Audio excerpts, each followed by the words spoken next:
Good evening. This is Bernard Green, Chair of the Selectboard, and this is a meeting, a special meeting, regular meeting of the Selectboard for Tuesday, June 30th, 2020.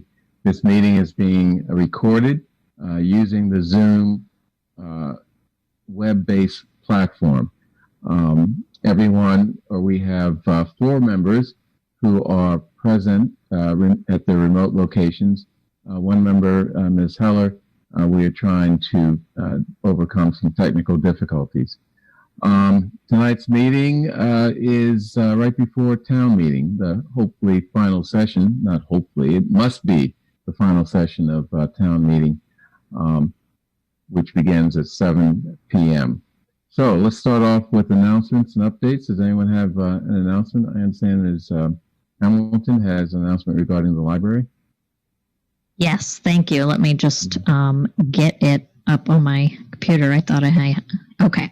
So the library trustees put out an announcement on hours and protocols that the public libraries of Brookline are abiding by to maintain social distance. So I'm just going to read and paraphrase some of that announcement. Due to budget cuts and the COVID-19 pandemic, the public library of Brookline will be operating with greatly reduced hours. We will be offering contactless pickup at all 3 locations beginning on Monday, July 6th.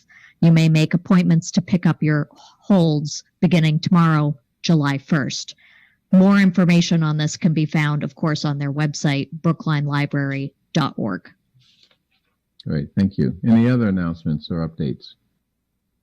I see Ms. Heller is on the Zoom meeting. I apologize for pulling you guys up.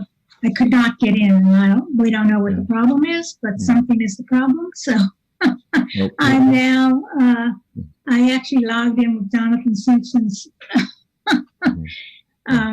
We all have those problems, so don't know. Oh, so frustrating. Now. Yeah. Okay, but I'm here now. So I have to let it go and move on.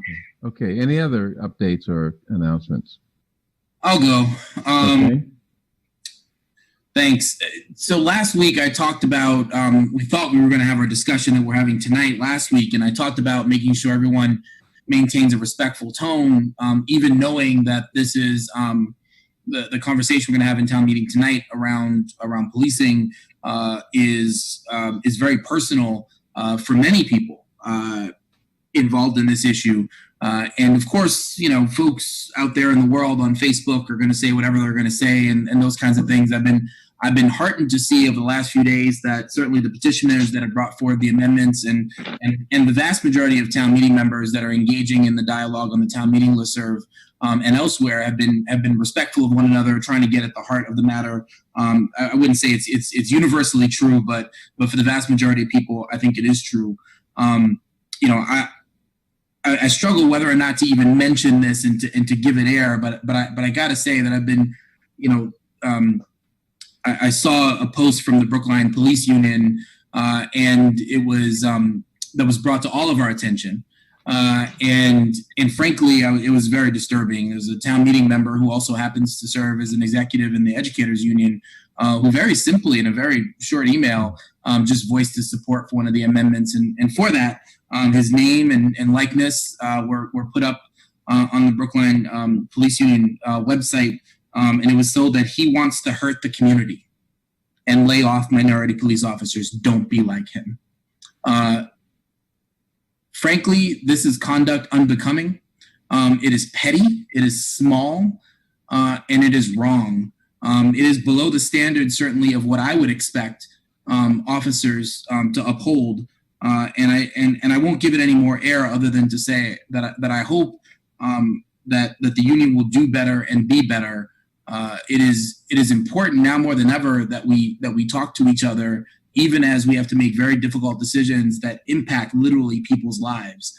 And I mean that for folks that are very supportive of the amendments that'll be discussed tonight, and also people who are very opposed to them. We have to be able to talk to each other without resorting to such pettiness. And the fact that the members of that union are under our employee, the folks that would decide to make that decision and to support it with their likes and comments, in fact, was really disturbing to me. And I felt like it shouldn't go uncommented on by at least one member of this board. And so that's all I'll say about it. Great, thank you. Any other comments, updates, announcements? Mr. Van Scoyoc, are you speaking? Please unmute yourself.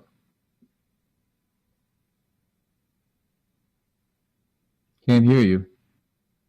Thank you very much. Sorry about that. Okay. I just want to add to what Raul said. It is not an easy thing for any of us sometimes to conduct ourselves on social media. Things tend to get amplified in ways that they that are not conducive to civil discussion. And I experienced the same post that Raul experienced, and I've had some conversations about it with people. I have not had a chance to have a conversation with anyone from the Brookline Police Union.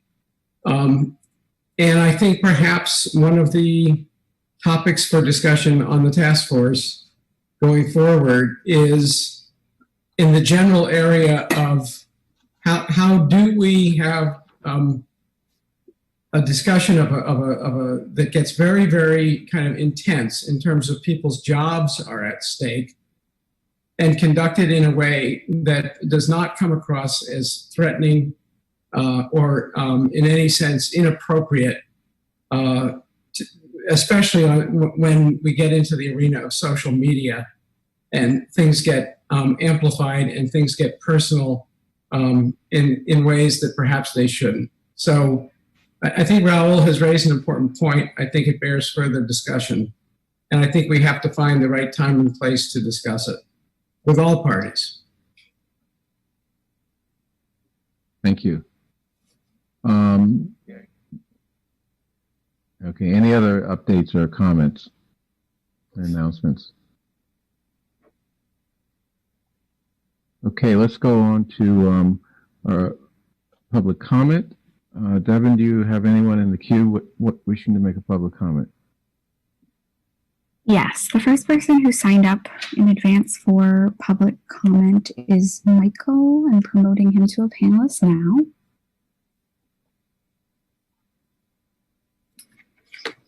Michael, you've been promoted and you have 3 minutes.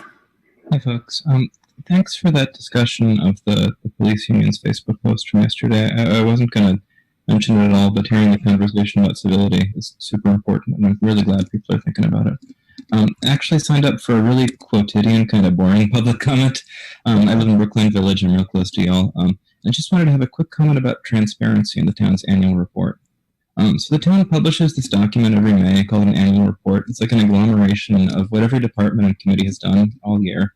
This is a really fun read. I really like it. I look every year, and it's the only 5,000-foot view that a town resident gets of what's going on in Brookline. I have 2 kids at home. I can't make it to most public meetings. It's actually easier post-COVID with Zoom to see what's going on, but it's really tough without that report to know what's happening for things that affect my family. Infrastructure changes, schools, and policing are big parts that I look to really closely. So I know the select board said this year's annual report isn't coming out until the fall, which means like November or so, and I know putting together a 300-page PDF is really hard work for folks in the town, but that's awfully late. The stuff in there is timely, and it's important material that really ought to be guiding the town's difficult decisions around budget and priorities going forward.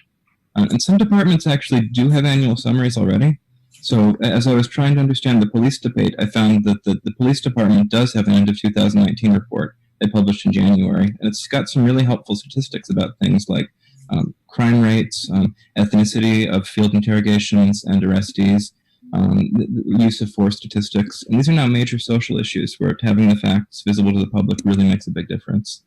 So my request is for the select board to please find some way to help us see what the town has been doing just a little bit better. Even in advance of that full report, that big town annual reports document, I'd like folks to help publish some kind of version of whatever reports from departments and committees are ready. People in the town do really important work. It's hard to find the minutes. It's hard to know what's going on, but it deserves visibility. I'd really like to see the board help publish whatever is available when it's available. Thanks very much. Clarkner, do you have any information on when on the annual report? I believe we indicated that it would be delayed due to the COVID crisis, and I don't have a specific answer, but I'll find out. Okay. Okay. Thank you. The next person signed up for public comment is Jerry Campler. Jerry, you've been promoted to a panelist. You have 3 minutes if you're ready to unmute yourself and if you feel comfortable sharing your video. Good evening. Thank you very much for the opportunity to speak to you. First of all, I'd like to congratulate Select Person Minskoyak for stepping up and running and joining you guys in a wonderful place. I know it's a lot of fun being a public official at times and sometimes not so fun, and I wish him and you all luck. That being said, I own Classic Realty. I represent a number of landlords in the town, and some of my clients who own retail storefronts have met with non-payment of rent by a lot of their tenants because they're suffering. Select Person Fernandez was kind enough to host a small business meeting the other, I think it was last week, and discuss ways to help the businesses. And I'm here to advocate for that. What I'm suggesting is that the town take the initiative and block off parking spaces in front of restaurants that agree to do it. I know there's a process where you can apply to the board, and I'm involved now with 4 restaurants who are applying. Although the town has streamlined it, it still requires paperwork, mapping out what needs to be done, an insurance certificate, which costs money, and a lot of time and effort that these restaurants don't have. And what I'm looking for the town to do is to take a leadership role.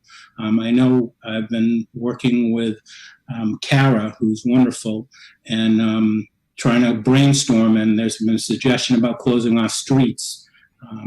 Being a lifelong resident of the town, I know the town pretty well. I don't think that'll work. But what would work was taking some parking spaces, have the town provide either some kind of a Jersey barrier or some kind of demarcation, and then let the restaurants put up tables as long as they provide an insurance certificate. And rather than where the process now works, where you have to submit application and have 5 departments sign off, building, police, fire, health, DPW, and building, which some are just a cursory sign off, but some take time. And the window in Massachusetts for restaurants eating outside is very short. And these 30 seconds.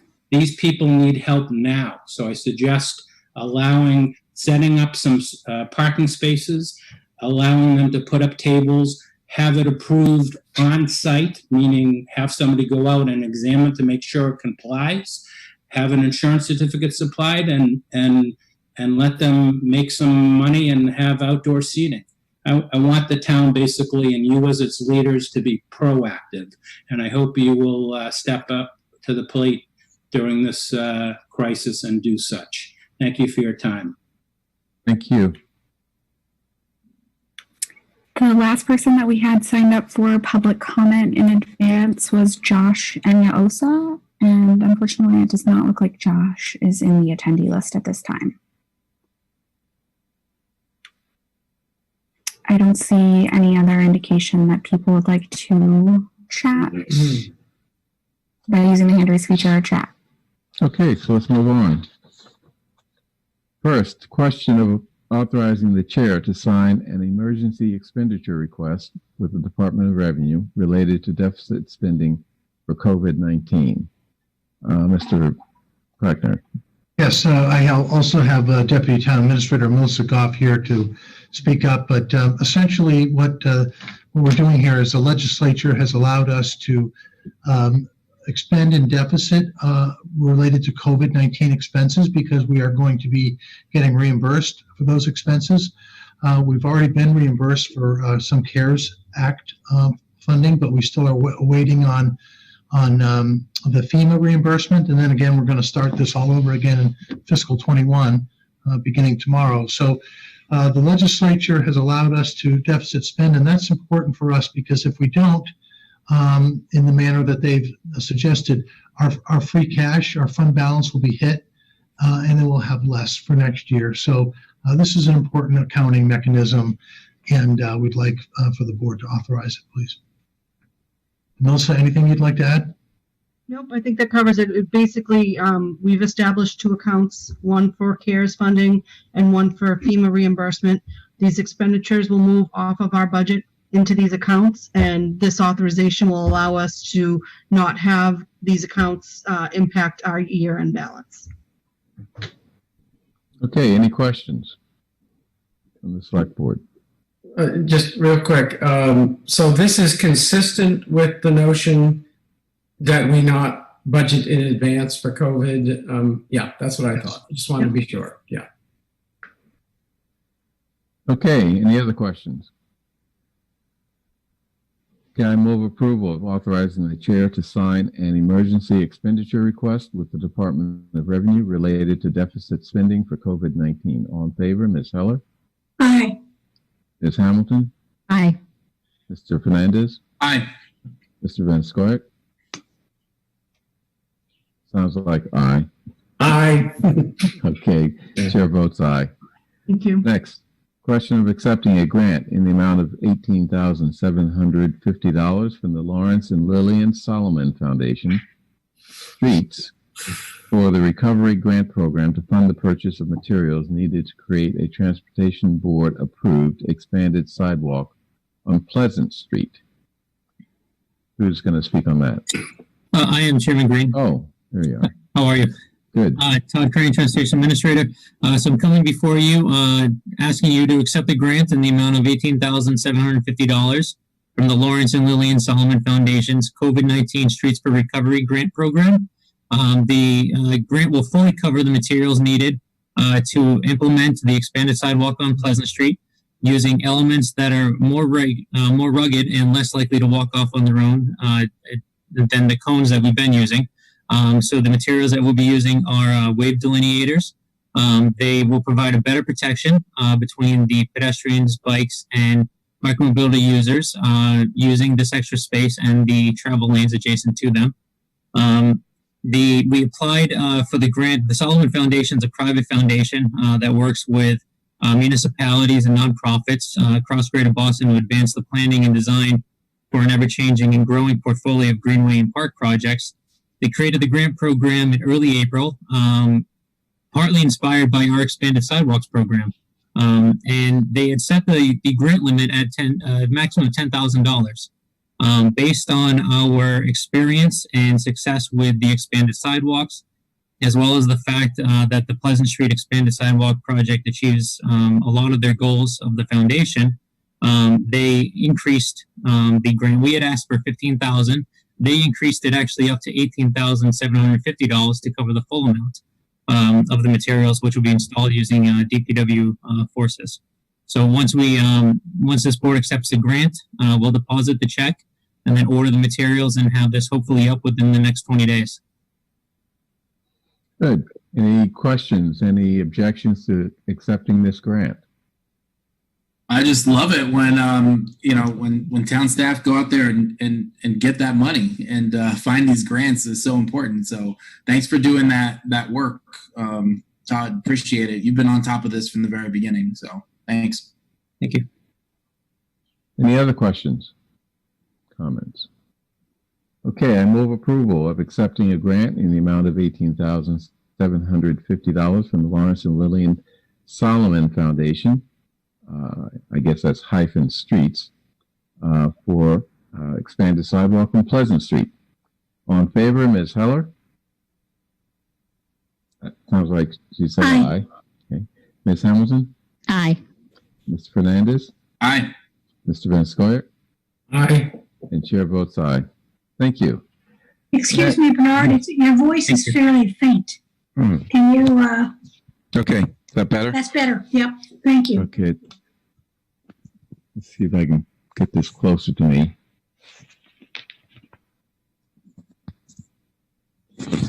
Okay, question of approving contract number PW 14-25, amendment number 1 to master agreement and task order number 1 for ongoing consulting and engineering services with Brown and Caldwell. Commissioner Papasturgeon. Thank you, Mr. Chairman. I have 5 items before you tonight, and they are all year-ending paperwork cleanup. The first is the amendment number 1 to PW 14-25, and this is for a master agreement and task order number 1 for Brown and Caldwell. Brown and Caldwell provides stormwater engineering services for us to enable us to meet our the federal MS4 permitting. It also is providing services to conduct a stormwater feasibility study and to do an analysis of our phosphorus control to meet the stormwater regulations. You signed this agreement in January of 2019, and it was supposed to be a 3-year agreement, but somehow the contract, the paperwork that you approved had it ending in January of 2020 instead of January of 2022. So this amendment will correct that error. It will also extend the time for completion of task order 1 from April of 2020 to October of 2020. Okay, do you want to describe the other 4 items? Yes, I'd be happy to. The next item is extra work order number 1. Actually, the next 3 items are contract extensions for 90 days for annual contracts. The first is for Skyline Park Maintenance for Park Landscape Associates. These contracts all end on June 30th. We're asking approval for a 90-day extension. Because of the COVID crisis, we were delayed in not being able to re-advertise and bid these contracts. The 90-day cost for this contract is about $10,575. And that again is for Park Landscape Associates.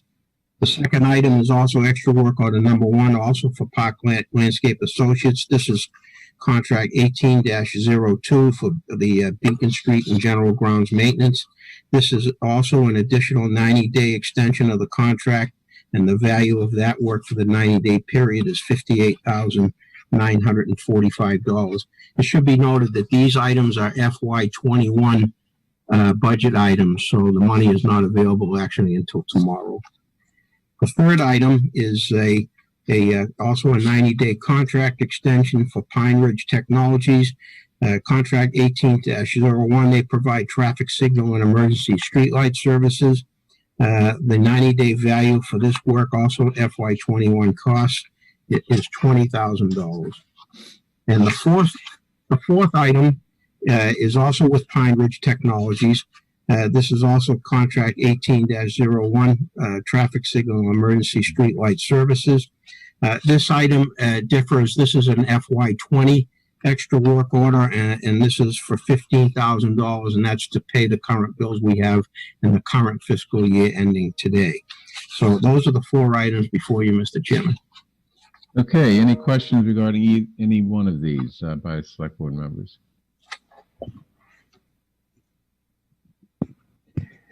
Okay, I move approval in an omnibus fashion of all 5 contracts, 5C through 5G on our agenda. All in favor, Ms. Heller? Aye. Ms. Hamilton? Aye. Mr. Fernandez? Aye. Mr. Van Scoyer? Aye. And chair votes aye. Thank you very much. Next. Good omnibus approval. Thank you. Question of modifying the Brookline Farmers Market license. And looks like Ms. Bruton is going to speak on that. Hi, good evening. My name is Kara Bruton, the Economic Development Director for the town of Brookline. Before you have an amended farmers market license. The market manager is working with the town and trying to make things easier for Hamilton Restaurant, and would like to change their license, which needs a signature from you all. That would allow them to basically give up a portion of property that their insurance is currently responsible for, as well as any liabilities that happen. It's a town-owned piece adjacent to the Center Street West parking lot. It's like a concrete patio. There's a photo of it in the memo that I sent you. And the farmers market would basically like to have that be removed from their license for this year.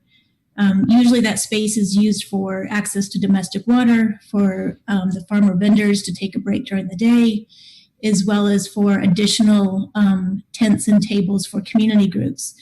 This year, with all of the health and safety guidelines, with the spacing of the vendors from the state, the number of farm vendors has been cut basically by half. So the space that is available is very restricted and kind of wrapped around with a border so that they can count the number of people that are there at any one time. And they have less of a need for this adjacent patio space. They still do need the space to help get access for water, and the restaurant has agreed to let the farmer vendors use that space for lunch on this property. And this amended agreement would reflect that reduction of space by the farmers market.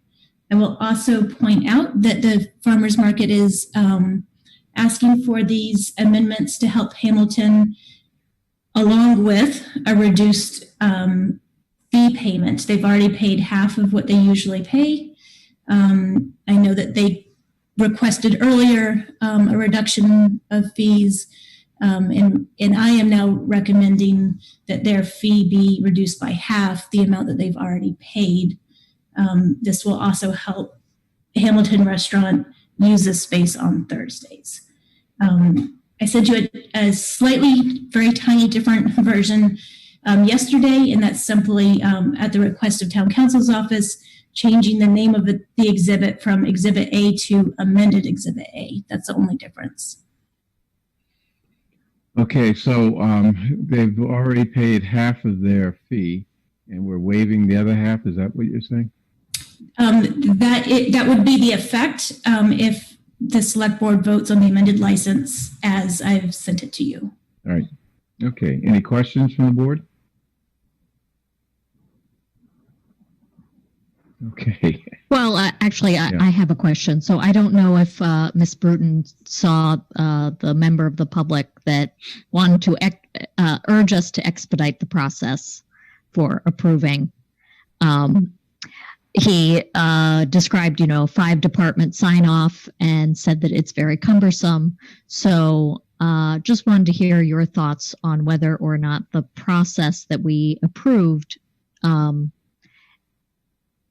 you're getting the same feedback from other businesses that this is a hardship to move quickly and dynamically. Yeah, sure. I'm sorry. I thought you were talking about the farmers market license. You're talking about sorry. Jerry. Yeah. Yes, I did hear Jerry during the public comment period, and I probably speak with him once a week or so. He is being very helpful to our office in helping some of our restaurants, kind of pull together the paperwork. I think we have to all be patient and understand that our businesses are an absolute free fall, and they have been since St. Patrick's Day. And so there is going to be frustration. There is going to be anger if the staff with the 5 different departments, isn't able to get an approval within 24 hours, right? That's an understandable reaction given this time. I have not yet seen our departments do anything except, try to make this the very, very, very top of their priority. I think it's maybe taking, a couple days to review these after, a sketch is given to us. Our office has been offering, and Jerry's offering as well, to do sketches, for free for the businesses, because it does need to be, to some kind of scale, make sure that the trees and the bike racks and everything are accommodated. What I hear Jerry say, and what I heard him say again today, is that he's looking for the town to identify funding to put out the barriers that would separate parking lane from travel lane, not require the restaurants to come up with that own capital expense on their own. And then separate from the funding, he has talked about how then the process could be, working with a string of 5 restaurants in a row, helping them streamline that as basically one review piece, but have then the funding. I mean, I understand right now that we don't even have any additional cones.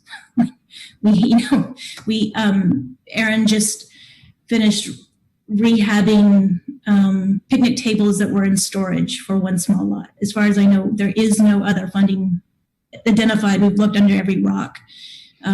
We are all trying to do what we can, but we don't have extra materials. We are asking restaurants to provide that on their own.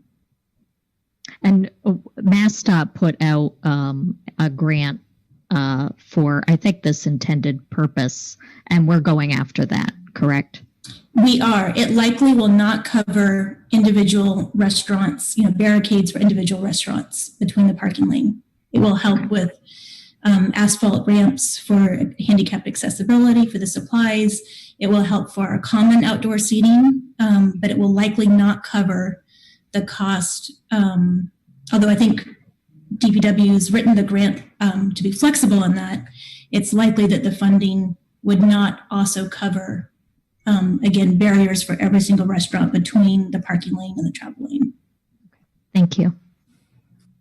I'll just say, folks on the board know this as well as I do, and that how hard you, Kara, and Meredith also work in our economic development division. And I know that we have a third position there that's not currently being funded, and obviously we're in really tough times right now related to COVID. But I do hope and would certainly support us getting more backup, more resources there, because the success of our small business community is linked to the success of our larger Brookline community, and anything we can do to invest more resources there, I think we'll get those back in return over time. And so I'm hopeful that whether it be later in the year or at some point, we can actually start to reinvest in your office. I think that's necessary.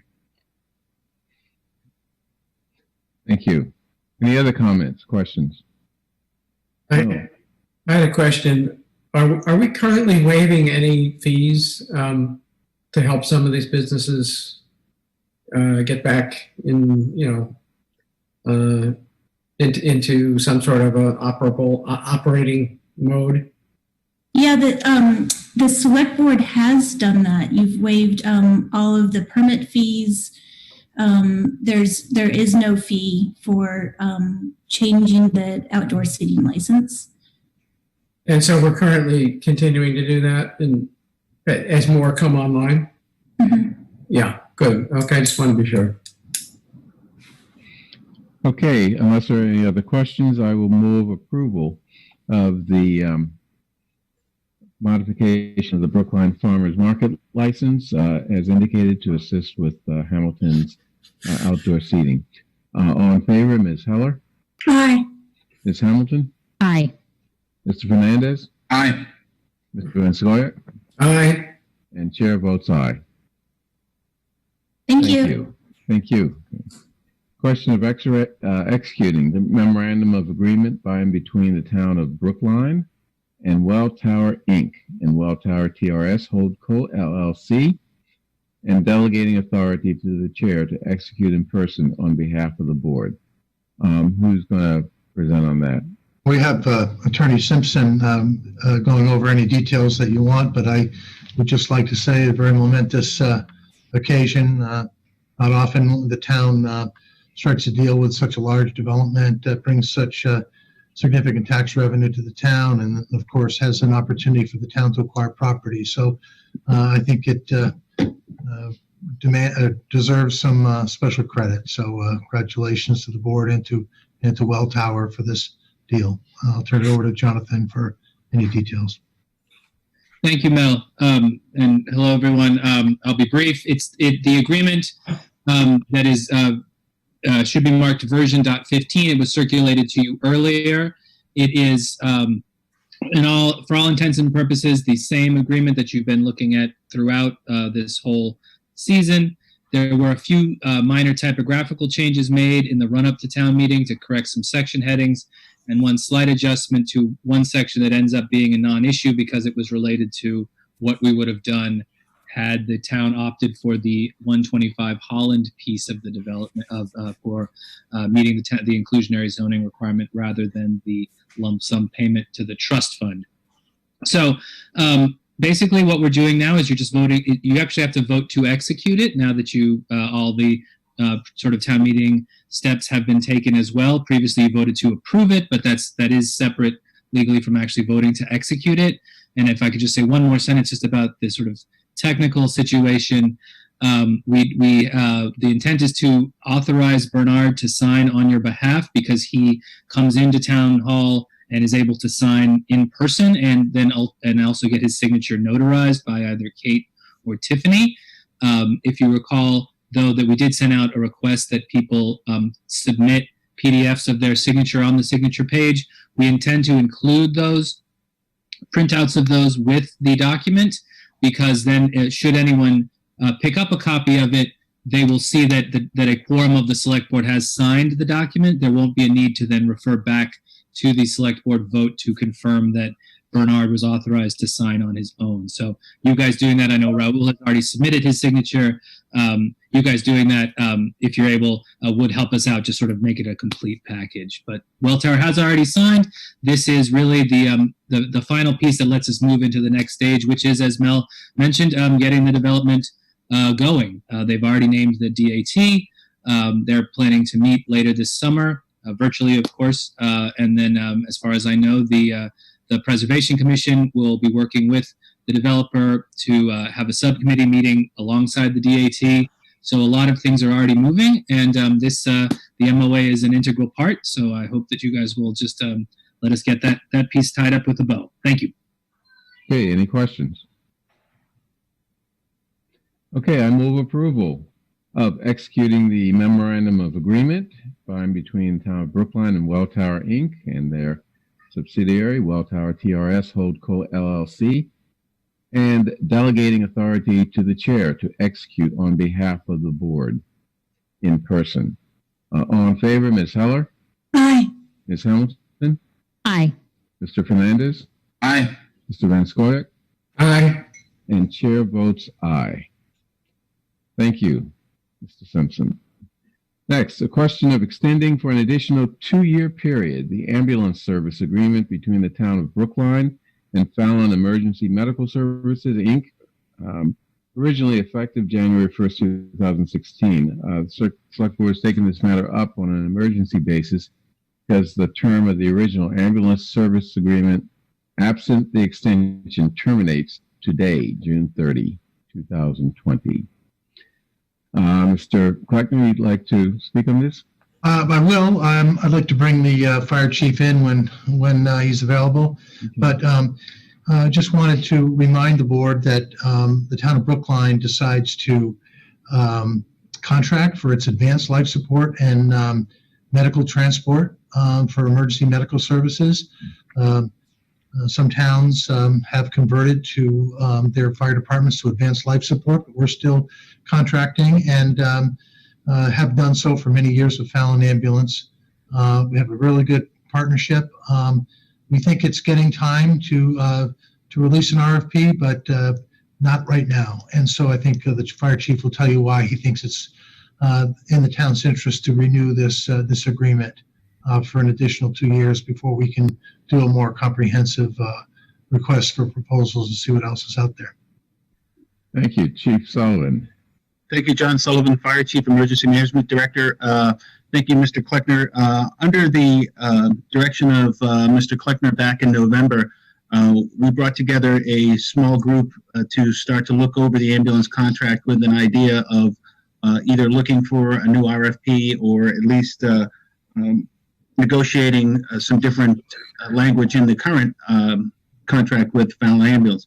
To reiterate, Fallon Ambulance has been a great partner for the town of Brookline for a number of years now, and provides us with a lot of amenities that you don't see in the contract. I can say from personal basis, with the fire department being probably the closest contact to the ambulance service, where they reside in our stations, and we go out on all the calls with them. They've done an incredible job over the course of these last several months in keeping our folks safe and taking on the majority of the burden for patient contact with members who are identified as COVID-19 potential here in the town of Brookline, along with a number of other things that they do for us on a yearly basis. But that task force had got together back in November, and we met several times and identified a number of pieces to the contract that we would look to negotiate or potentially go out to RFP. But obviously, in the middle of March, when our intention was to sit down and start negotiating with Fallon to see where we might go with that, COVID-19 hit, and that was all hands on deck for both Fallon and the members of that task force. So here we are at the end of June. We have this option to be able to extend for 2 years with the intention that we would immediately, upon things getting a little quieter for us, start to negotiate an agreement, a supplemental agreement, if that would be the will of the board and the task force, and move forward from there. I know Mr. Kleckner mentioned ambulance service. It is something that is on my radar for the future, and is been brought before this board before. And certainly the town of Brookline has the potential to be able to do that on its own at some time in the future, but there is a lot of work up to that, and we're certainly not in a position right this moment to be able to take that kind of responsibility and quite frankly cost on at this moment in time. But it is something that I think is worth a great deal more analysis for us as we go over the course of at least these next couple of years. So I would ask that you would approve the extension of this agreement, with the idea that we would be sitting down with Fallon very soon with Mr. Simpson and negotiating some of those points that we had identified earlier on in the task force. Great. So I may add that this is not a contract that costs the town of Brookline anything. In fact, it's a source of funding for us. Is that not true, Mr. Sullivan? That's true, Mr. Chair. They do provide around $56,000 at this point for the cost of being in our stations for rent, I guess you would call it, being in the station. So there is a revenue source for us, but in-kind services that we get, they train our EMTs, and they provide all of our CEUs and our refreshers for all of the EMTs here in the department, and any of the police department members that want to take advantage of that as well. And so there's a lot more to it in services that we get that we don't have to pay for. We were paying Bunker Hill Community College to do our EMT classes, and it was costing us a substantial amount every year. And now that Transformative has taken over Fallon, they have that capability right in-house, and they're doing it for us as part of this agreement. And it's been great because we have this new training facility that you all approved and the town of Brookline approved. We're able to do it here in Brookline from now on, and be able to facilitate that in-house. So all parts of it that don't come up in the dollars and cents, but are certainly worth a lot in terms of those services. Chief Sullivan, since you're here, I've seen a lot of comments from people about why we have ambulance, police, and fire trucks arriving at medical emergencies. Mm-hmm. And, I understand why. I think the board understands why. But just for the public, could you give us a quick summary of why that's a important part of how we respond to those type of emergencies?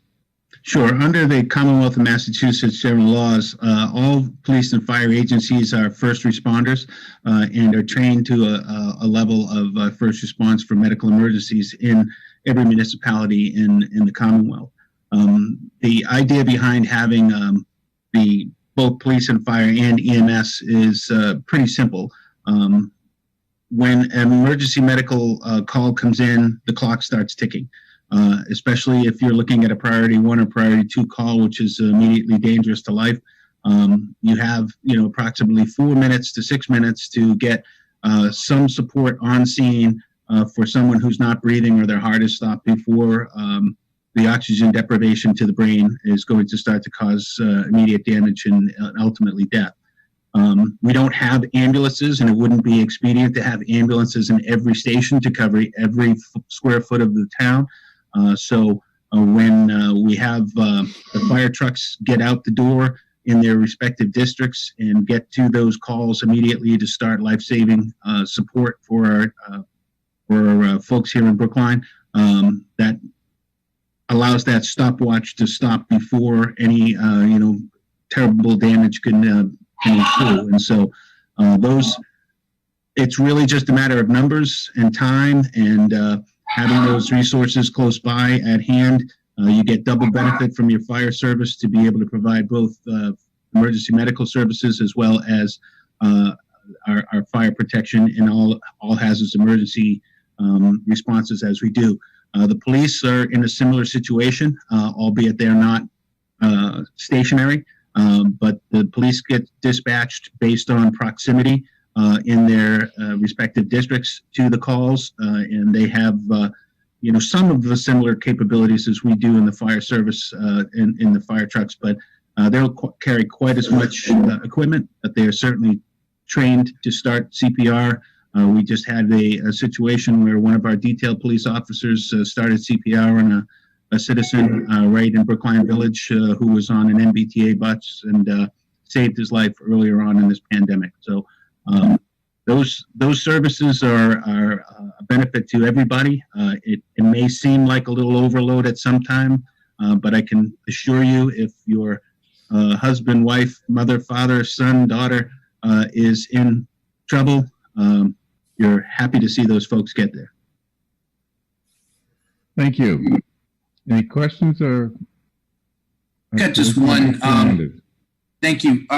Hey, Chief. It sounds like we need to vote affirmatively on this today, and I will. I'm just wondering, as we think going forward, and this is because I don't know, so I'm asking, what are the metrics that by which we judge a service provider like this? In terms of, I guess, our relationship with them, but also their operation. And, I take it that at the very least, there's room for improvement, or at least maybe we want to test the market and see what else is out there. So I'm just wondering about the question about, how do we judge? Yeah, sure. Thank you. And it's an important question. I think I've laid out, a good deal of the benefits that Fallon provides us that aren't, specific to response times. And, I would say that's probably in any emergency service, that's the biggest one, is the response times and how fast they can turn around their ambulances and get someone back in town to respond to the next call. We're pretty fortunate here in Brookline to be right next to, some of the most world-class hospitals in the world. And so it's a pretty easy turnaround. Without getting into the levels of negotiations that we're looking at, there are certain things that we believe that they can, they could provide, or any ambulance service provider could provide to us, including, kind of ramping us up for the future, and possibly guiding us to that. That ambulance for ourselves as we go down the line. And so I don't want to get too deep into in the public forum what negotiations we'd be looking at, but, I can say that the metrics that are generally the ones that we would be conscious of the most would be response times, availability, and then backup services.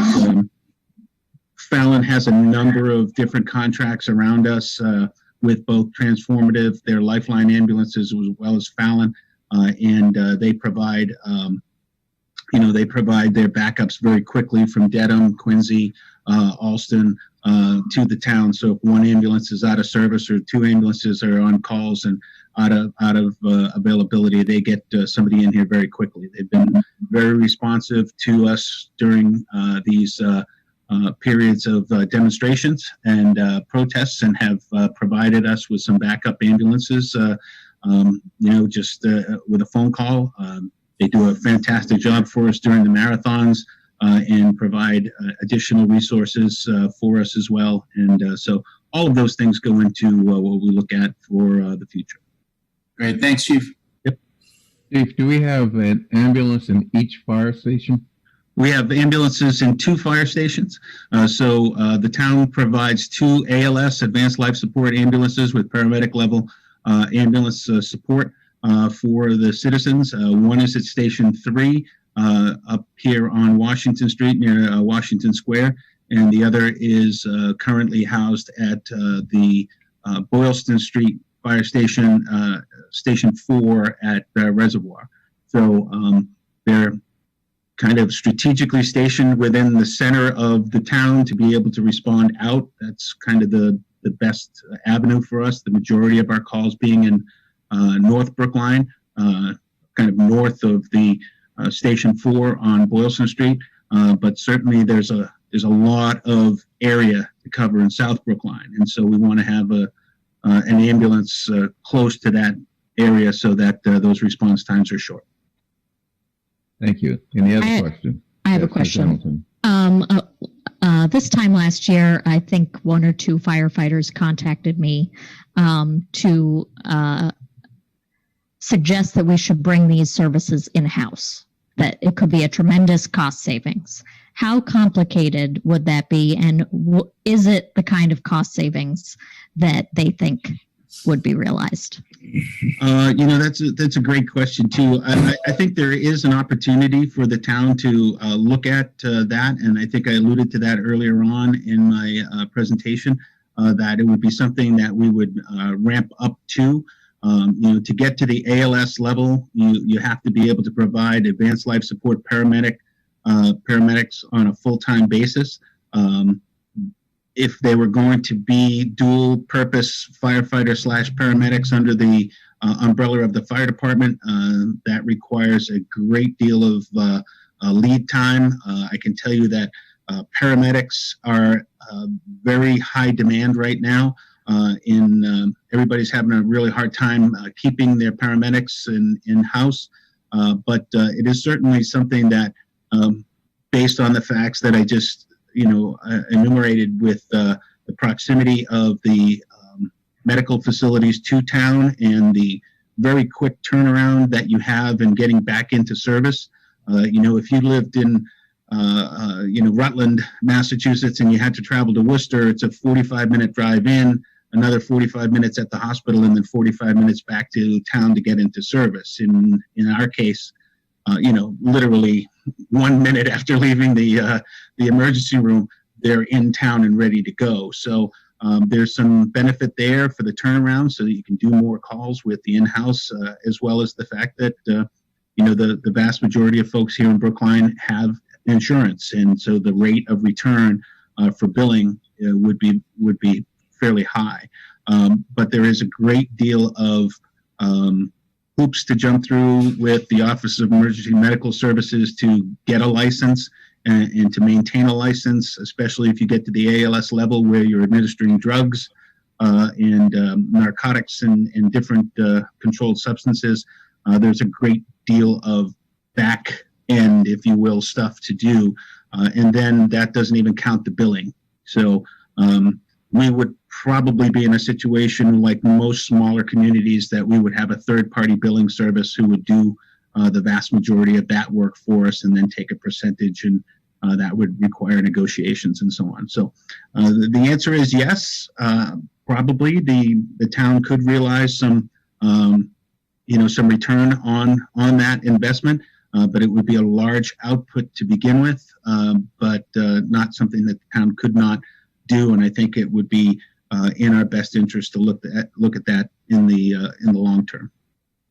I would just add, Mr. Chair, and to Heather, Select Board Member Hamilton, that I was in a community, as town manager in a community that did convert and bring the ALS in-house. It took many years of planning. It's a risky proposition because there's a lot of money involved. There's a lot of upfront money involved in training. I think, as the chief said, it's become a very competitive employment market. So you have to be sure you're covering all the bases. And so I think the chief indicated, and I do as well, I think it's worth a look, but it's not something that can be done quickly. Great. Thank you. Unless there are any other questions, I'll move approval for the additional 2-year extension of the license. I'm sorry, the agreement with ambulance service.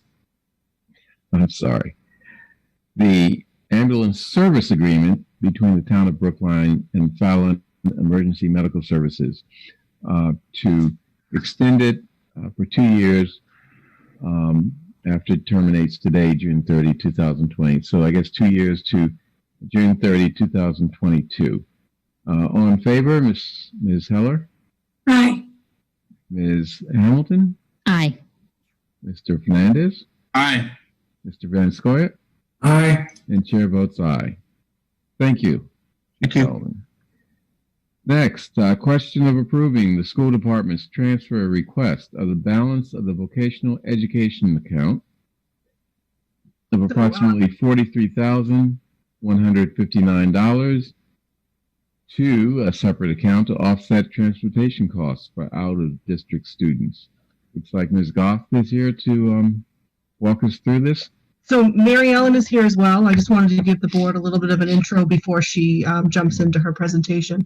So Chapter 44, Section 33B is essentially what guides us for year-end transfers. And so it allows the town for May, June, and the first 15 years in the new fiscal year to do transfers between departments. And so the transfer would be able to happen with the approval of both the select board, majority of the select board, and the advisory committee as well.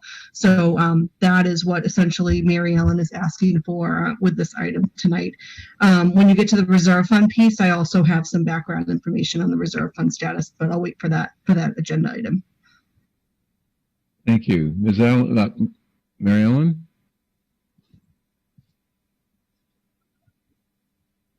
Ms. Norman, are you there? I am. Yes.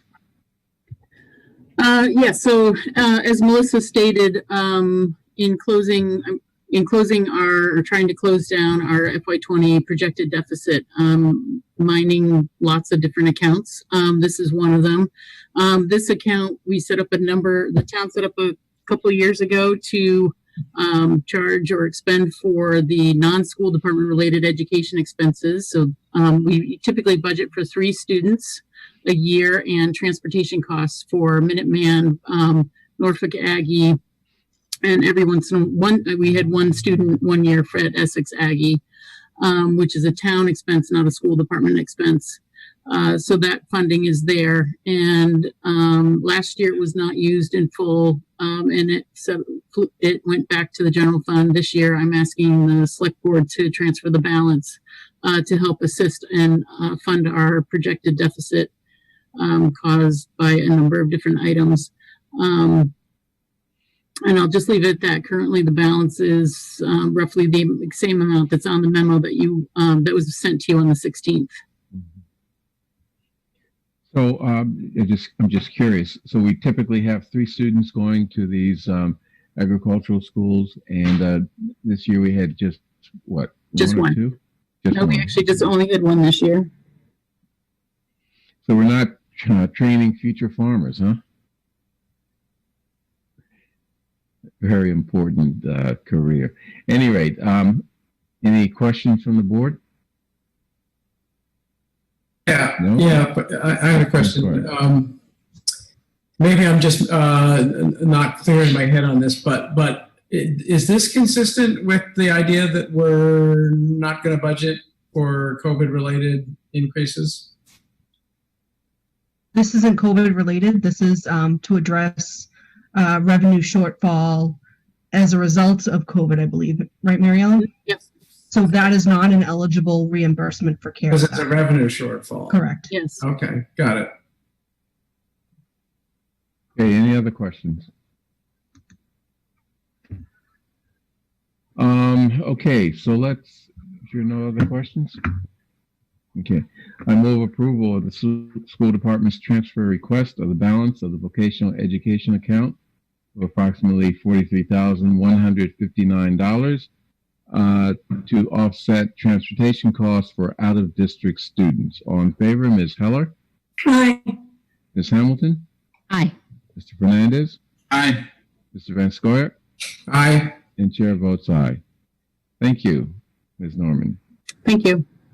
Okay, going on to the calendar, reserve fund transfer. I think Ms. Norman is going to stay around for that, but Ms. Goff is going to start us off. Sure. So I know that there were some questions at the beginning before the meeting started about the process for reserve fund transfers. And although the reserve fund is under the jurisdiction of the advisory committee, we traditionally have the select board review requests before they get transmitted to the advisory committee. And even though the school department, traditionally the school department has been included and treated like all other town departments in that regard. The only reserve fund transfers this year that the board hasn't seen has been COVID-related transfers because they've been timing and an emergency in nature. And a lot of times I've been up here with you and Justin has been with the advisory committee kind of talking about these requests at the same time. So this is a request for reserve fund transfer to help address the deficit. Mary Ellen talked about this with the advisory committee a few weeks ago. The advisory committee took the position of granting a portion of the requests, but knowing that we still needed some cleanup to be done at the end of the fiscal year, that we wanted to make sure that we knew what was available in the reserve fund and whether or not there were other departments that may need some transfers. So at this point, what's currently left in the reserve fund is $355,175. So obviously, I think Mary Ellen can talk about how large her deficit is. What I'm anticipating needing to cover through the end of the year potentially would be anything related to the election that would not be moved to those CARES and or FEMA accounts. And then anything else that would not be eligible for CARES or FEMA reimbursement that is still sitting in a departmental budget. So similar to the challenges that Mary Ellen has with revenue, we've had some issues with the golf course and with the rec revolving fund where programs are not offered. And so we've been monitoring the rec revolving and golf funds. Justin and I meet with Lee and Jerry on a weekly basis to understand kind of where they're projecting they're going to land for the year. We're hopeful that most of what we're anticipating for an overrun for them will be covered with their fund balance because the Golf Enterprise Fund had a fund balance, and so did the Rec Revolving Fund that would be able to manage most of those expenses. So I just said to the advisory committee that, if the same consideration is given to the school committee, could be given to the rec department as we close out the year. Now, obviously, $355,000 isn't a lot to manage year-end deficits. So the other option that the board will have now that they've exercised this deficit spending authority and we're moving these COVID-related expenses off budget, this provides a surplus in the contingency fund, which is where we had been transferring our reserve fund transfer requests and then managing all of the expenditures around COVID for non-personnel items in the contingency fund. So after we have the last payroll of the year hit and we know where all our accounts stand, we may need another transfer that would allow us to address any other shortfalls that we have. So the contingency fund is being used to make up the difference between the 500,000 and the 355. I would say that to the extent that the reserve fund does not have sufficient funding to cover the school department's request, that after we address, after we see how the last payroll of the year impacts the rest of the town departments, that we would need to do one more transfer probably in about a week to clean everything up. And that would be the funding source that I'd be recommending to you. The contingency fund. Okay. Again, Bernard, it's hard to hear you. Oh, what's wrong with this? Let me put on now you're muted. No, I'm not. Okay, now we hear you. Okay. Thank you. Well, there's no one else in this room, so I guess I can do this. So any other questions? No? Okay. I move approval of transmitting to the advisory committee the following reserve fund transfer for the school department to offset the deficit fund balances in revolving funds not covered by other sources, the amount of no more than $500,000. All in favor, Ms. Heller? Aye. Ms. Hamilton? Aye. Mr. Fernandez? Aye. Mr. Manskoyak? Aye. The chair votes aye. Thank you.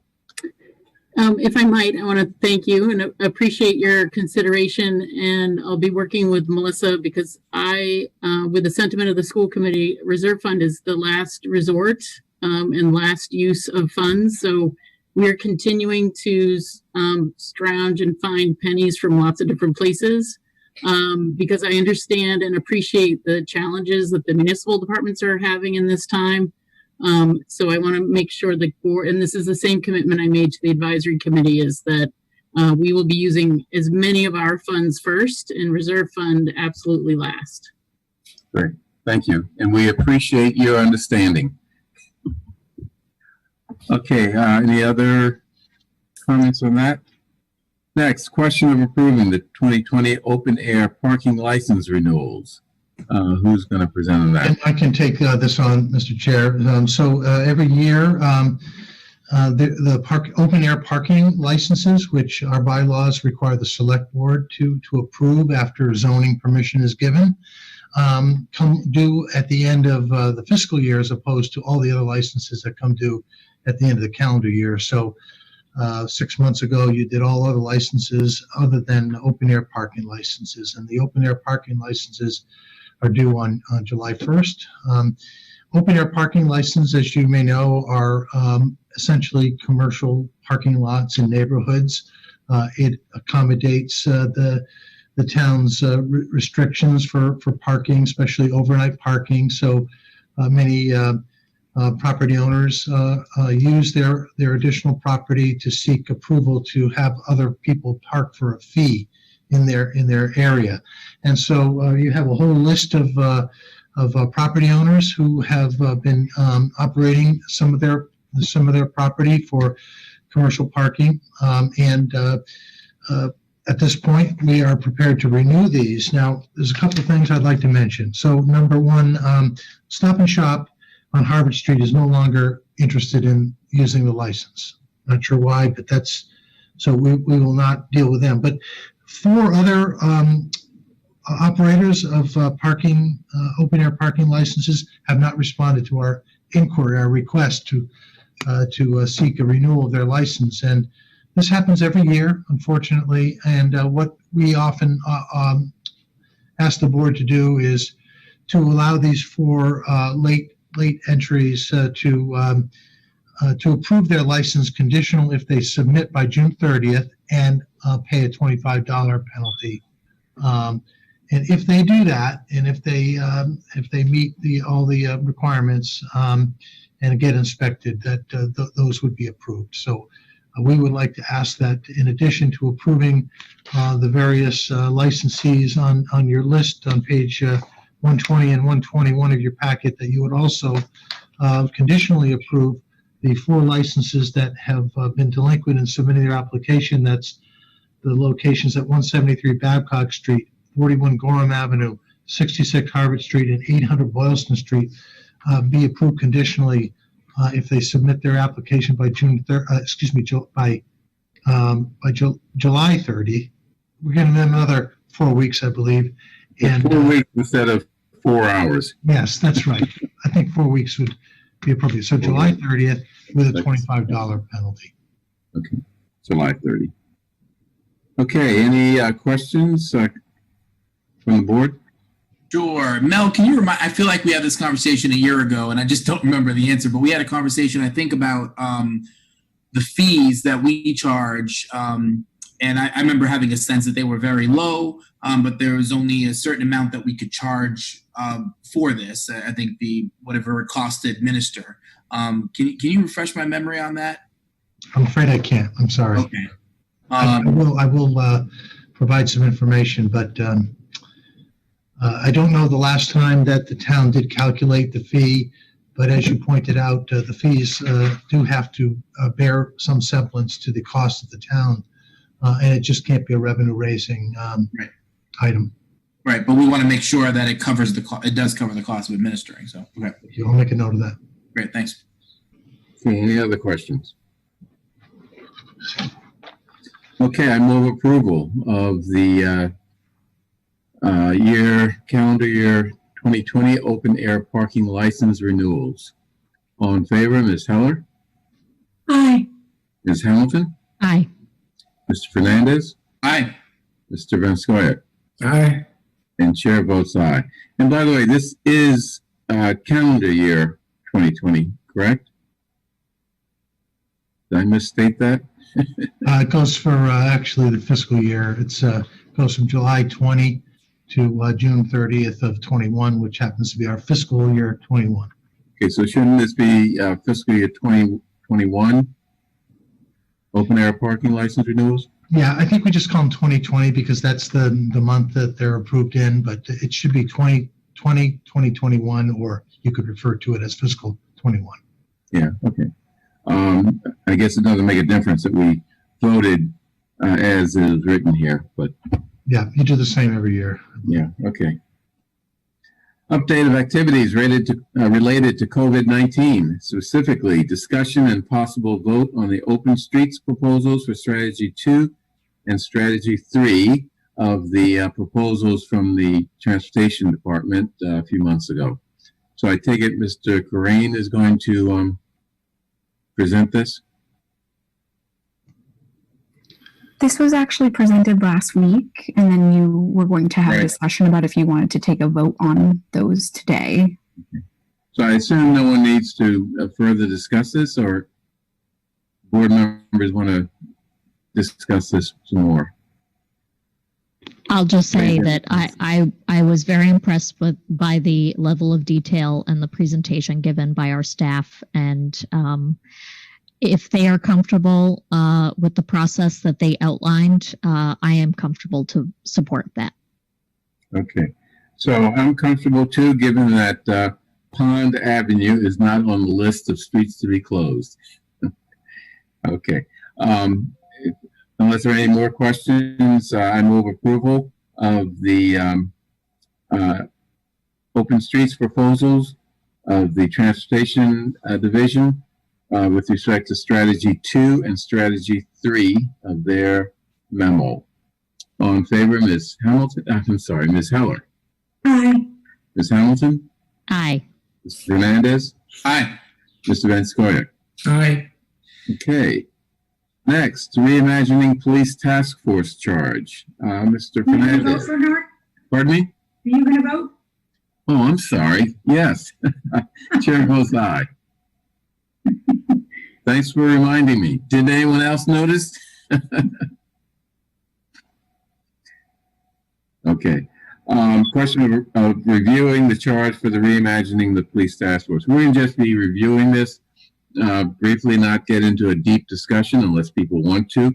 But Mr. Fernandez wants to give the public an opportunity to chime in either through emails or at our next meeting, comments, or maybe you want to actually have a hearing before we vote so that we incorporate into our consideration public concerns and ideas.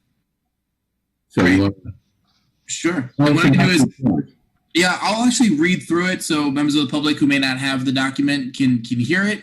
And then if there's a way for us to post this, use, and with a shareable link that we can actually put out there and encourage folks to read it and get back to us with their feedback, I think that'd probably be the easiest way to do it. And we can certainly send a copy of it to town meeting members as well. yeah, I assume that's pretty easy to do. Devin is.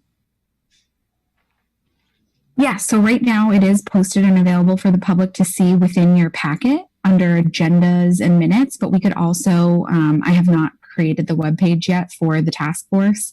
That usually happens after the charge is approved. But if you'd like, we can put it on the select board page. Yeah, why don't you do that just until we vote? Yeah, I don't want it on the select board page permanently, Right. Because we'll have the committee webpage, for things like that. Yeah, we can also create the page early too. That's just usually like an action that triggers the creation of the page, but we can create it early, put the charge up there for folks to review, and then update it as it gets approved.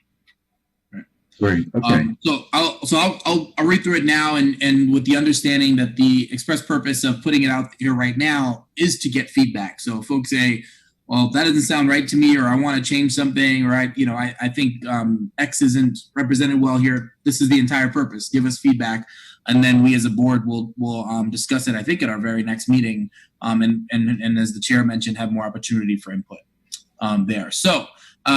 Task Force to Reimagine Policing in Brookline. Here's the charge as drafted currently. The Task Force to Reimagine Policing in Brookline will consider and recommend changes to policing and will explore and recommend new approaches to public safety in Brookline. The task force will have at least 2 subcommittees, one focused on reform and the other on reimagining. The reform subcommittee will inform the public about our current policing policies, review our current policies through an equity and justice lens, explore reforms to make policing safer, more transparent, and more accountable.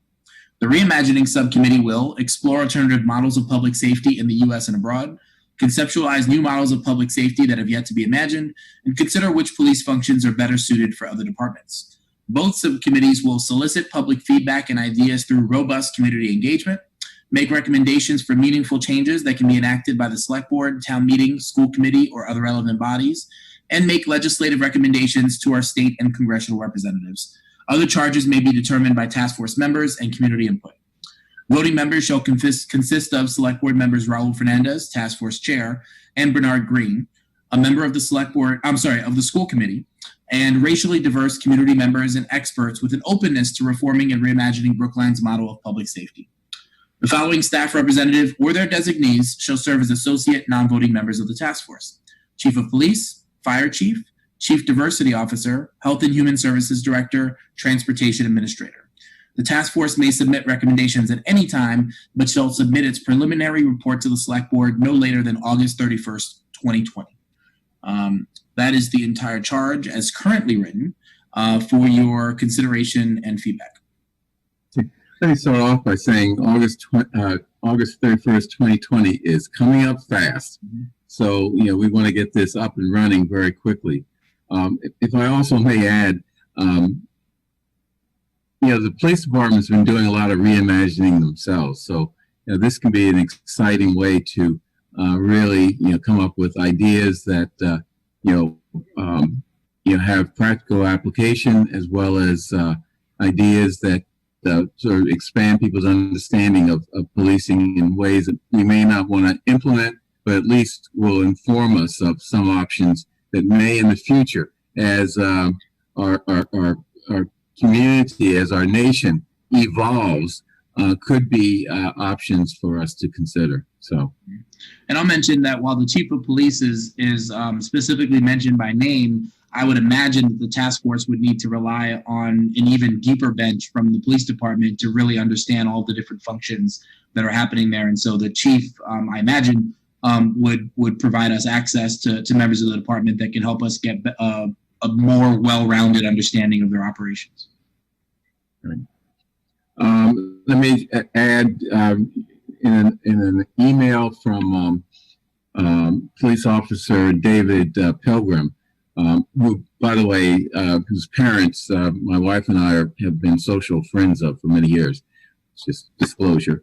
But his email talked about a committee that he and Officer William Walker are putting together, or have put together, that's looking at innovative changes to policing here in Brookline. So, that's a resource that we definitely, need to take advantage of.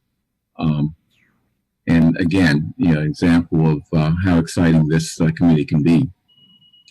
For example, things that we can work on that will make the operation of the committee pretty exciting.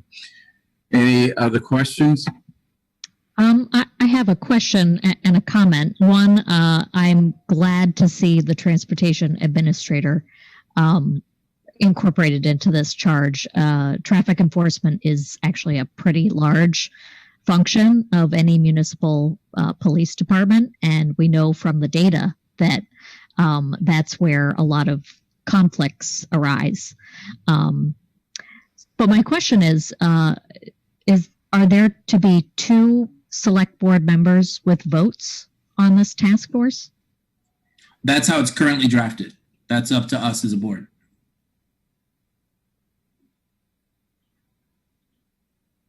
And there really isn't a mention of how many people are envisioned. Do we have any idea how small or large this may be?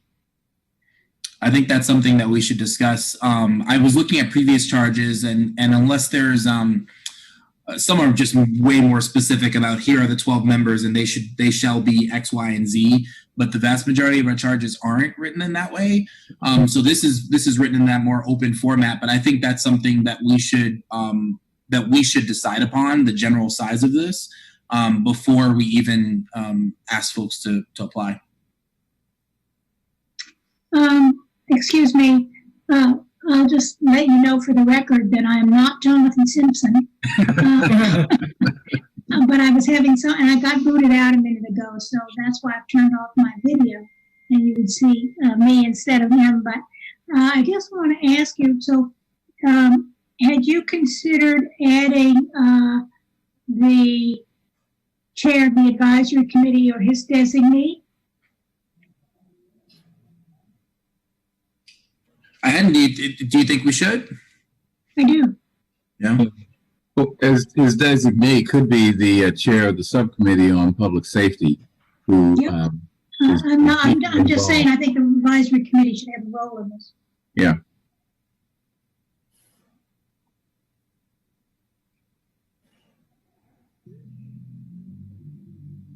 Note taken.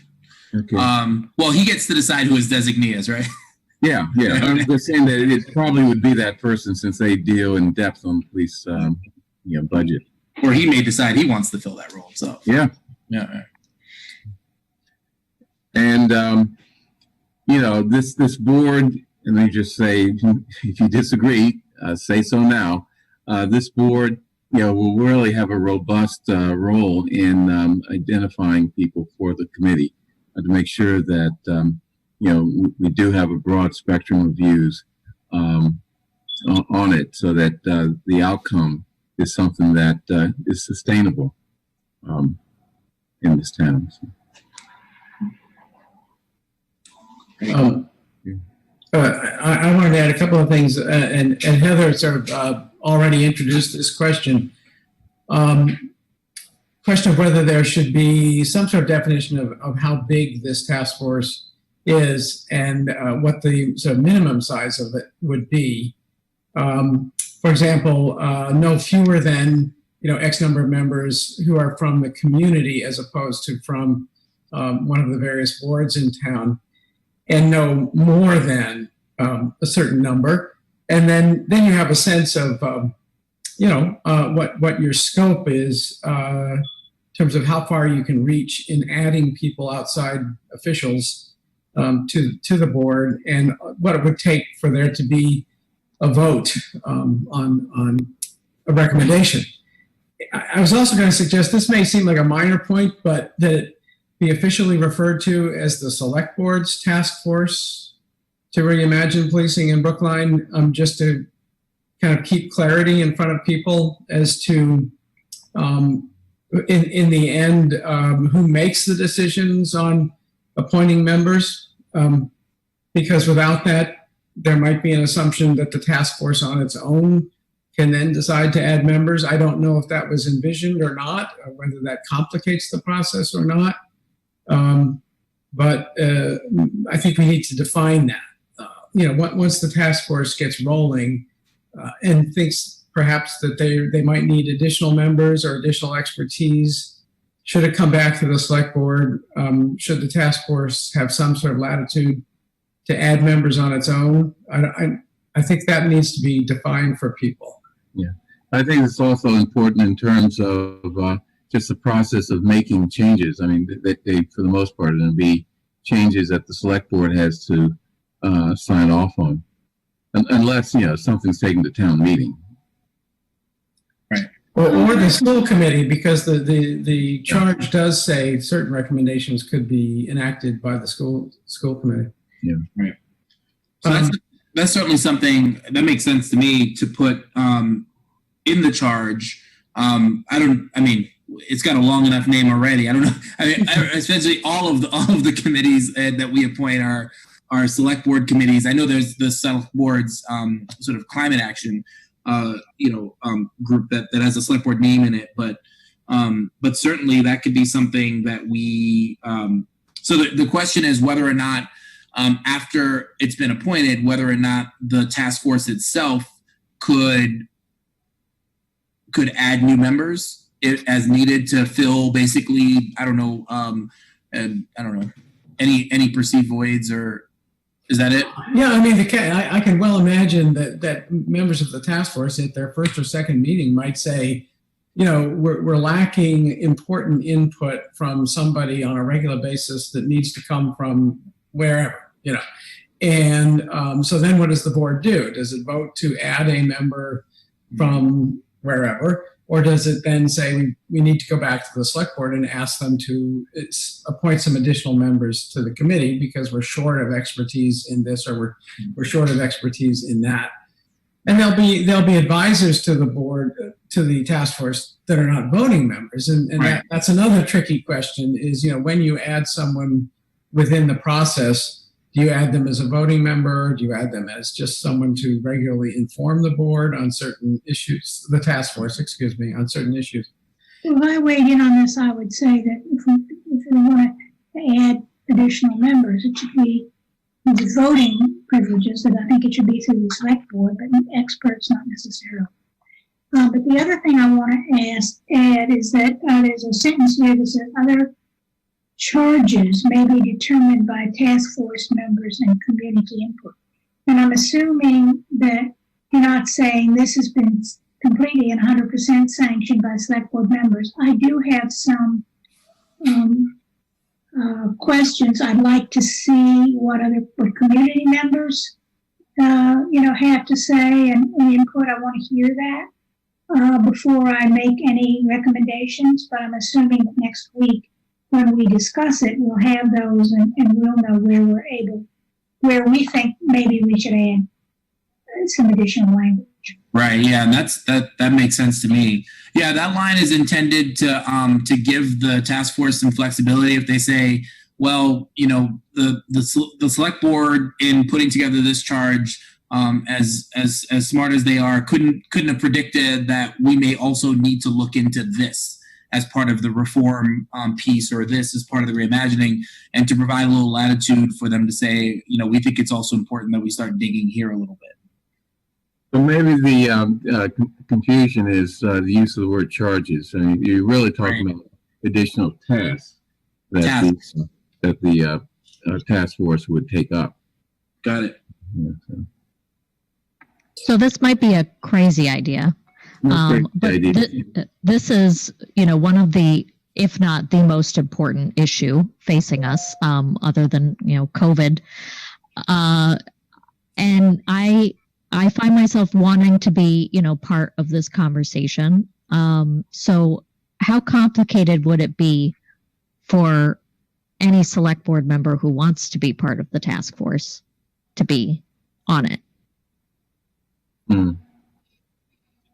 Well, I think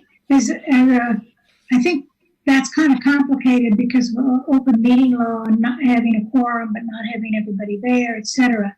But I do think we can certainly attend and make our comments and suggestions. I'm sure that the task force meetings will be open to everyone. Is that not correct? No, of course.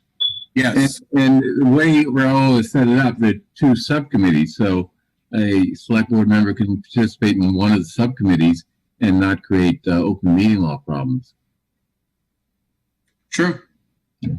As long as Bernard and I are both involved in that, or commenting, I suppose. Well, I don't know. Someone else will have to give us some better advice on that. But I'm just wondering, you can imagine, let's say Bernard's very involved in the reform efforts, of course, and that I want to attend that meeting and, maybe just want to, weigh in. If a third board member was there, I don't know if that presents any problems. I don't know. I assume we're going to vote on this probably next week. So for the staff, if you could try to get me more information about what the complications would be, I'd appreciate that. Okay. One way or another, we would figure out a way to let you or other select board members participate. Okay.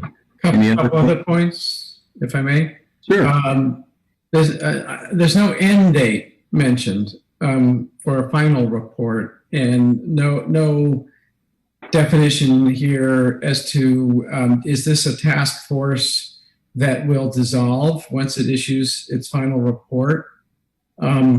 It's not unheard of for some committees to be created that just kind of seem to exist forever. And I don't envision this as being one of those. It seems to me it has a particularly well-defined and narrow scope. And so I think there should be an end date for a final report after which the task force has done its work. Does that make sense to you, Raul? Or? I think it does. Yeah, I think this is not intended. If we see at the end of this, the work of this task force, the need to turn it into a committee, then we'll decide to do that. But I agree with you that we should, well, first of all, we should decide if this is the appropriate date for an initial report. But also, I agree that we should have some date certain. Maybe it's 1 month later, the end of September, that we want a final report. I don't know. That's a very aggressive schedule. Yeah, I mean, I think that's, based on the feedback that I've gotten from everybody who has all different thoughts about this. They want us to work diligently and move quickly. I will say that at least in my envisioning of this, for anybody out there that's watching or thinking about this, I think this is going to be the kind of task force where you're going to need to have some time to put in on this. It's not the kind of task force that's going to meet once monthly or even bi-weekly or something. You can imagine the need for some pretty frequent meetings on this. And we'll of course have to negotiate that with staff who are folks are going to need to staff this committee. Folks from the police department are going to need to be deeply involved, not to mention all the other folks that we've listed and potentially others that we're listing on there. So we're going to have to find a balance there, but my hope is that we can move diligently. It may take, the way I've been thinking about this, it may be that there are some, once the task force starts meeting on the reform side, some broadly agreed upon reforms that we just need to find the right language for, and those can start coming to the select board as soon as they're ready for the select board's consideration. And that there may be some other work that takes a little bit more time to dig through. On the reimagining side, you can imagine that a lot of research is going to need to be done. We're talking about, at least in dialogue, potentially reordering our approach to public safety.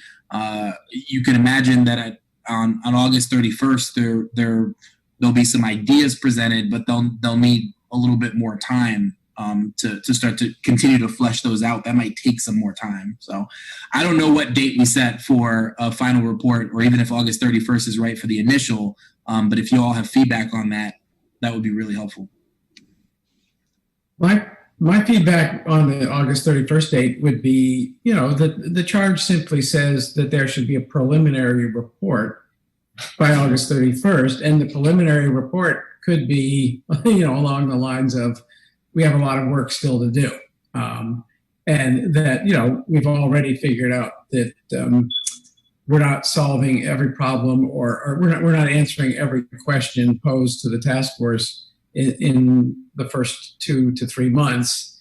And so we're going to follow up and do more work and come back to you in another 3 months. I don't see why they would be under any particular burden to finish their work.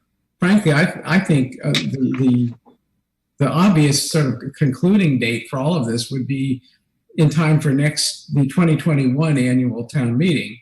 And preliminary report, sure, August 31st. And then a report to follow and then a report to follow. But if there's work that they can still be doing that's constructive, that would require attention from the town meeting that comes after the November town meeting, then that just logically would follow that it would come to the 2021 annual town meeting. I can envision certain parts of their work that would require that kind of long-term attention. Zoom makes it possible. Zoom makes it possible. True. So if you have a date in mind, that'd be helpful. You don't have to say right now, but we'll eventually have to put something down on paper before we vote it. So if you've got a date in mind that you want to propose by the next time we meet, that'd be helpful. Sure. Yeah. I think that whatever the date for the preliminary report is, it probably should be or will be, as a practical matter, just a list of items that need further examination. I think that's a huge, contribution. For example, an item would be, how do you maintain public safety without a police department? That's a legitimate question. I'm not sure that it makes any sense at this point in the evolution of our species, but so an important question because it raises a lot of issues, and we can learn a lot by just exploring that issue. Same thing with policing without guns, which is something that we have in many European countries. And matter of fact, Chief O'Leary went to Scotland a few years ago to actually learn about how they deal with policing without firearms. And one of the things that he brought back, and I'm sure it wasn't just this trip that gave him these ideas or developed this idea, is the use of de-escalation techniques to make sure that you never get to the point of having to use a gun. Those are the types of things I think that this committee can at least outline for the public by whatever date the preliminary report is ready. So. It's great. I also like the framing of, in terms of the number of members, no fewer than, no more than. So if members can suggest around the size that they think would make sense for a task force like this, I'll say that that you can imagine that there will be subgroups of subcommittees, right? I mean, Select Member Hamilton mentioned the transportation issue. You can imagine a few folks are going to need to focus in just on that, just on the issue around transportation. That's going to be a big project. And of course, working with the transportation administrator on that. So I know we always want to sort of have moderately sized committees because otherwise it gets unwieldy. But we've just got to consider the scope of the work and making sure that we have the right breadth of experience as well as expertise and perspective, and then also be sufficient enough people to do the work, because this is in essence it's a deep research project. I mean, really, it's every decision that comes out of this task force needs to be deeply researched for folks to ultimately support the outcomes. So it's gonna be the more hands we have on task, the more we can work efficiently and expeditiously to an end. I'm imagining that a lot of the work of the task force and its subcommittees of necessity will not be covered by BIG, just because BIG is already covering so many other things, and they may not be able to do that on a regular basis, which raises the question, and this is a question which I think we need to look at in terms of other regular activities that are taking place now via Zoom meetings and via WebEx meetings. I don't think we have a well-defined process for guaranteeing that the public can always go to the record and find next day or the next week, find a record of the meeting that took place. And I will bring up, just because it's been on my mind a lot this week, several of our boards and commissions are falling drastically behind in terms of something as basic as posting minutes of their meetings. And so here we are in the midst of this, COVID experience, which is a one-of-a-kind experience in our lifetimes. And I'm just going to cite one example of a commission that is an important commission in town and has had 31 meetings so far in 2020, and only one of them has minutes posted. So if a person wants to know tomorrow, what work has that commission been doing this year? They have minutes of one meeting in February, 31 meetings and minutes of one meeting posted. And I would hate to see the same thing happen with these task forces and the subcommittees of the task force, because engagement is going to be so crucial. It's going to be kind of a rolling process where the first meeting generates interest for the second meeting, and the meeting of the task force generates interest for the subcommittee meeting. And you have people showing up, for the third or fourth meeting who weren't there for the first or second meeting.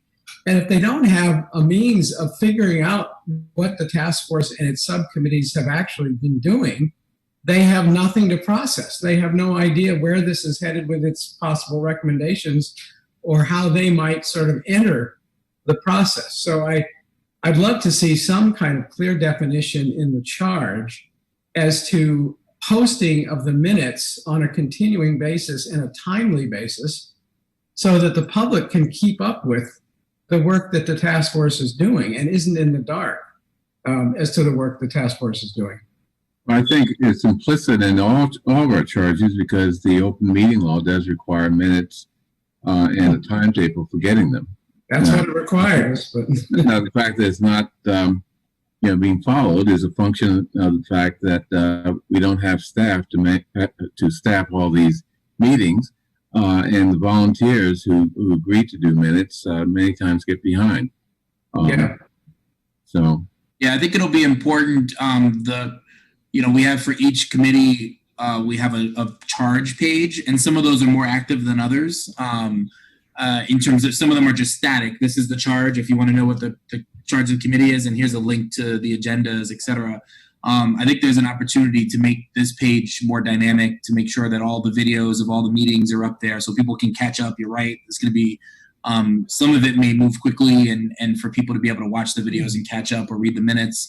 And also there might be the need to have surveys and get public input in different ways besides just the meetings themselves. And so I'm hoping we can work with town staff to create a more dynamic page where people can be kept up to speed on what's going on. We're going to want documents on there. There's, as the chairs mentioned before, there are a lot of people that are not aware of what's in our use of force policy around de-escalation and some of the other issues. So, giving folks another sort of central location, although obviously that's on our police department website, but a central location if they're interested in this issue to find all of the relevant documents will be important too. So I think we can try to use this as an example of maybe how we can do more with the pages for each committee or task force. Yeah. Great. Good. Okay, any other discussion? Okay, I move that we move on. And next week we'll have a more in-depth discussion and vote. So once this is up on the site, I'll commit to sharing it with town meeting members and requesting that they reach out to, should I just say, reach out to board members, reach out to Selectboard at brooklinema.gov, give us your feedback essentially, and let's figure out a way that we could get feedback in kind of an organized fashion. You don't want 100 emails, Bernard? No, I'm only up to number 89. Maybe we can use that website. Yeah, Kate McGilvery's been really good about coalescing all of the different feedback when we get it through the select board email. So maybe that's the best way to do it. Yeah, something like that, so that I get emails on my Gmail account, my town account, and my Gmail account is overwhelmed, and it's very difficult to dig through that stuff. So we need to do something to make it easy for us to respond. I mean, otherwise it's useless for people to give their comments if it's not in a format that is readable and usable. So, all right. Okay. Any other discussion, thoughts, comments? Okay. We're not voting, so I don't have to move that. I'm just going to move on. Annual town meeting. Is there any discussion of items related to the annual town meeting? I guess it's just one item on the agenda. Or is that not true? The only thing I'd like to discuss, Mr. Chair, is the vote that the town meeting took last week to condition the expenditure of funds in the legal department or related to the Alston appeal. And so, I don't expect the board to have a discussion of this and make any resolutions or any decisions. But I will say that, the court, the Supreme Judicial Court, just took this case over last week, and I'm guessing that we're going to receive some administrative type of filings. And until the board makes any determination, has a discussion, it would be our intent to just file those appearances or whatever administrative work is necessary. But that's what I'd like to get some direction if there's a concern about that. I don't have any concern. I think the main filings and other actions are going to be somewhat down the road when we have to appear for oral argument or present briefs to the Supreme Judicial Court related to the case. At that point, we have to make the decision whether we're going to ignore the Supreme Judicial Court, who told us to come into their chambers and argue this case, or do something else. But I don't think there's any. I may be wrong, but there are probably very few, small administrative details other than notifying the court as to who's going to be arguing, notifying the court of other administrative matters. And I think, we need to have a discussion with town council before we, really think of, where we go from here. And I think I discussed with Mr. Kleckner the possibility of doing that in a couple of weeks. I mean, I agree. I think that would be good. I'm looking for direction from the board. And quite frankly, I don't want any employees to get in trouble for doing anything that would be contrary to the board's wishes. So, for example, if there was a document that came in from the SJC tomorrow, and that document asked us to fill out some paperwork or some, not on the merits of the case, but just administrative stuff. Yeah. And there's a deadline before this date that we discussed, Bernard. What do I do about it? I think you file it. I mean, you can't ignore the court. And the dog agrees. Well, the question was about expenditure of funds, not about work, right? So theoretically, if I'm just trying to work this through. The question is whether or not, and our expenditure of funds related to this is all related to outside counsel, isn't it? No, I mean, for example, there may be a scheduling memo that the court wants us to fill out. Basically saying or agreeing to a schedule for hearings or oral argument. That would be something that I think someone in town council would just fill in based on their vacation schedule and the schedule of the opposing councils, vacations and things like that. So that's the type of thing that could happen in the next couple of weeks, and I don't see how town council could ignore that. Well, I do feel like if we're going to essentially invite a challenge from, I don't know, any one or more town meeting members, then we should have a conversation about it before we do. And we may decide to, as a board, the board may vote to move forward anyway, but it seems like we should go into that eyes wide open and make that decision affirmatively, not just by having staff on the hook for doing their job. Oh, I guess, Ro, you made a comment, and I think that's correct, that, you know, filling out a piece of paper, which probably can be, maybe even be done by, you know, the legal assistant in the department, town council's department, not really an expenditure of funds. It's under the meaning of the appropriation language. So I don't see why that's a problem. I mean, I guess, you know, if there is an issue with that, the town council will either have to ask for an extension of time to file, or we would have to have a discussion of it before the thing is filed.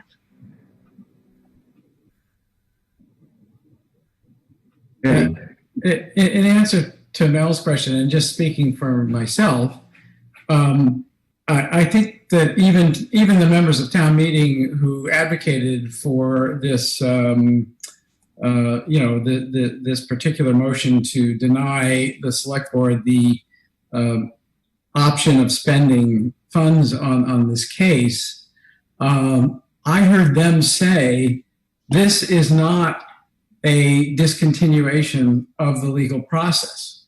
It's simply, we can't spend money on the legal process, which, some might see as a contradiction in terms, but that's what was said. I mean, that was said in one instance by one of the named sponsors of the particular amendment. So if even they agree that what they did does not stop us from continuing the legal process, but merely offers a condition as to how it is paid for, then we continue the legal process. And we figure out at such time as becomes necessary how we can pay for it within the bounds of what town meeting has directed, or maybe by the time we figure out how to do it within the bounds of what town meeting has directed, we will have received an opinion that town meeting was outside the bounds of its own authority to so direct, in which case we then have the latitude to do what we would have done anyway, which is to spend money as needed on the continuation of the legal process. I mean, I tend to agree that while the spirit of the warrant article certainly was to do what it could to try to end the appeal in this case, certainly the letter of it speaks specifically to expenditures, and I think it'd be wise for us, before we spend any more on this case, for us to have a meeting to determine whether or not that's something we want to do, with the understanding that it may invite a legal challenge. Well, I think based on that feedback, we'll hopefully can do an extension until such time as we can meet with the board. So I really do not want to put any employee in a difficult situation, so that's what we'll do. And Mel, can we get guidance from the town council's office as to, for example, if we did go ahead with the legal process and of necessity had to spend some money on it, and if that was challenged by some 10 citizens, while we then proceed to argue in court whether town meeting actually had the authority to do what it did, what is the worst case scenario? I'm just asking, can we get town council's advice on this at some point?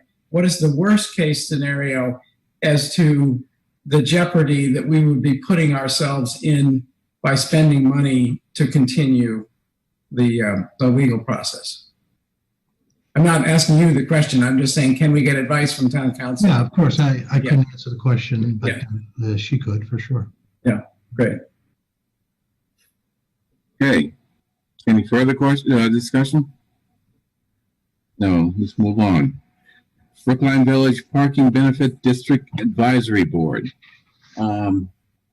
We have a slate here in our materials. Any questions about the slate?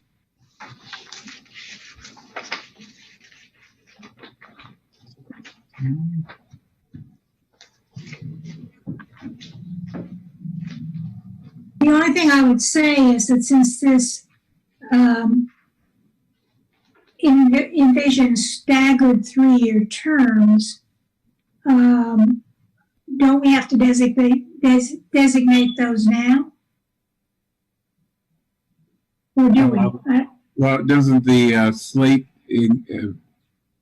stagger the term? Oh, I see. I'm sorry. I didn't notice the dates. Yes, I see it.